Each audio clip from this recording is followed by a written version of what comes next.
gets about 35 miles an hour, they can't go out. But I can. I have a rescue boat stationed outside my yard. I've got tactical gear. I've got a little team here. The minute that it's safe enough to get out there, we're going to go start trying to pull people off the roofs, and hopefully they're live people and not bodies. I stayed to help my island as best I could. And do you have any sense of when emergency services could be available once this thing passes? I think it's going to be a long time. I think it's going to be hours. And I know that we have a really brave volunteer fire department here on the island, really remarkable professionals that give of their time and energy and put themselves in harm's way. But there's a limited amount of resources, and I have every reason to believe the bridges will be completely inundated. And Cedar Key is a little island 3 miles out into the Gulf of Mexico. We're completely isolated and exposed. I think it'll be days and days before anyone from the outside can get here. So we're on our own, and I was unwilling to leave my neighbors without any help. Do you have a rough estimate of how many people actually live in Cedar Key? I mean, there's no way to know how many stayed, but I'm wondering just in general. Sure, there are about 750 of us that live here year-round. Those numbers get bigger on the weekends for folks who come for the weekend and leave, but about 750 of us. And in talking with the local authorities, I think about 50 people stayed behind. Mm-hmm. And of those 50, I think about 10 are really unable to take care of themselves. Well, Michael, I appreciate you talking to us, and it's awesome you got a boat available and some folks that have kind of banded together. Michael Bobbitt, we'll check in with you. Thank you. I want to go to the state capitol. Also right now, joining us now is Tallahassee City Manager Reese Goad. Mr. Goad, can you just walk us through what it's like there now? What are you seeing? You know, Anderson, it's relatively calm. The winds are picking up. It's been a rainy, breezy day, and honestly, we're anxiously waiting the storm. We've been prepared for days. We can see it coming. It's going to be here soon, but we're waiting on it, and conditions are starting to worsen. The National Weather Service described the storm surge as potentially unsurvivable in the region. What do you have to say to residents of Tallahassee and the surrounding areas who have decided to ride out the storm? You know, Anderson, we're about 25 miles north of St. Mark's, the coast, the Gulf Coast, and so storm surge is not a concern for us. Right. But we are a very tree community. We've got 55% of our land mass is covered by trees, and so that's a threat.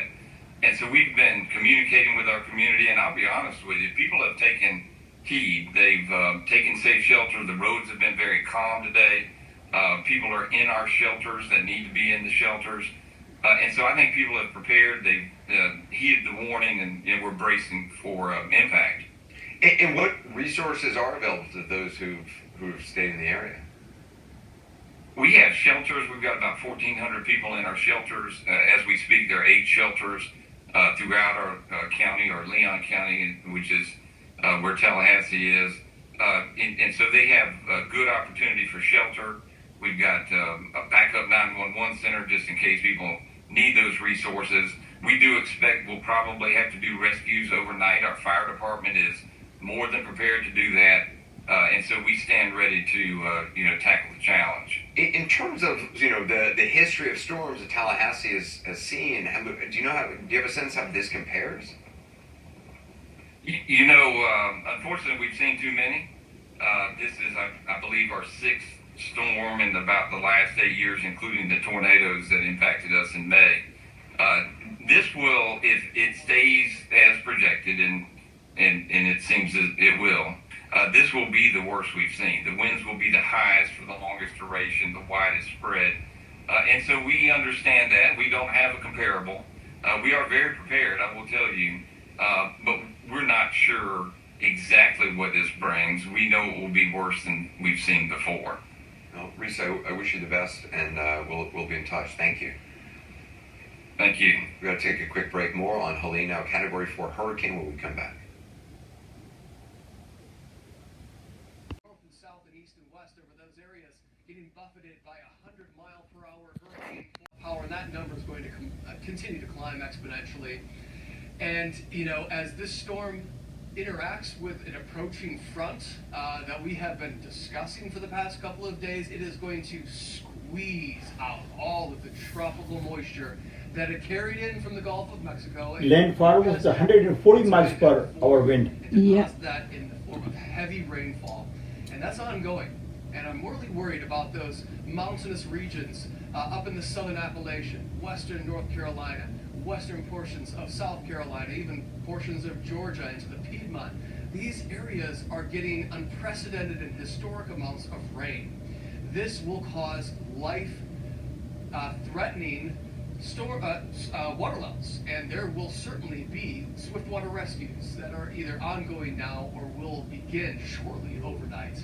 Just at my house alone in Atlanta, we've had 8.5 inches of rain since yesterday, and the bulk of the rain still has not arrived yet. So this just gives people an understanding of how much water will fall from the sky as this storm wrings itself out across the southeastern U.S. We talk about the storm surge threat here along the coast, the extreme winds, Laura, that are battering these coastlines. But this storm will be felt well inland. And, I think it's pretty safe to say that this will be yet another billion-dollar-plus U.S. weather disaster for the year of 2024. My God. Derek Van Dam, please stand by. I want to go now to CNN correspondent Ivan Rodriguez, who is in Tallahassee. Ivan, give us a sense of the conditions there right now. Laura, here in Tallahassee, it's been raining consistently for the last several hours now. I'd say within the last hour, we're seeing a little bit stronger rain, but also looking at that trajectory from Helene, we were really on that west side of that hurricane eye. So a lot of good news here for people in Tallahassee, but as you mentioned there with Derek as well, we're not necessarily in the clear just yet. Where I'm standing right now is a bit of an elevated hill. I have a good vantage point of the entire city in terms of power outages. Here in Leon County, we know there's about 130,000 customers without power. It's pretty low when you compare it to the entire state of Florida with more than 1 million customers without power. But I say that because looking out, I still see a lot of buildings in the surroundings here in the background with power on. These street lights here behind me, for example, they did flash on and off very quickly. We do have some lightning and thunderstorms in our area here as well, but the winds themselves haven't been a massive factor just yet. Maybe that's something that we feel a little bit in the future here in the coming hours, but it hasn't been anything massive like what we were expecting about, up to 110 mile per hour winds. We haven't really felt that just yet. Again, another good news there for Tallahassee. But I did want to bring up what we heard from Governor Ron DeSantis, and that's one confirmed fatality in the Tampa area. He mentioned that one car driving on Interstate 4 in the Tampa area, the driver was killed after a sign fell on that car. In Georgia, we're also learning that 2 people are dead from a tornado related to Hurricane Helene as well. The mayor of Alamo, Georgia, confirming that. Alamo, Georgia is about 75 miles south of Macon, Georgia, which we know is also going to get hit hard by Hurricane Helene as well. So a lot still to come as Helene makes its way northward. Now a deadly category 4. Please stay safe. Ivan Rodriguez, thank you so much. I want to bring in CNN correspondent Carlos Suarez. He is in St. Petersburg, Florida. Tell me what's going on there. Well, Laura, so many hours after the storm stayed to the west of us and continued on north, and we are still dealing with some rainfall at this hour, and we're dealing with a significant amount of flooding. We are in a neighborhood in the St. Petersburg area that really has seen some pretty significant storm surge. And one of the more interesting things in the last hour or so, we had a line of storms move through and some rain, and whereas the last time we joined you, the water was coming in from the bay, it's now coming from atop the hill. It seems like this water that's pushing down an already saturated part of the neighborhood that we're in is contributing to yet more flooding in this particular part of the St. Petersburg area.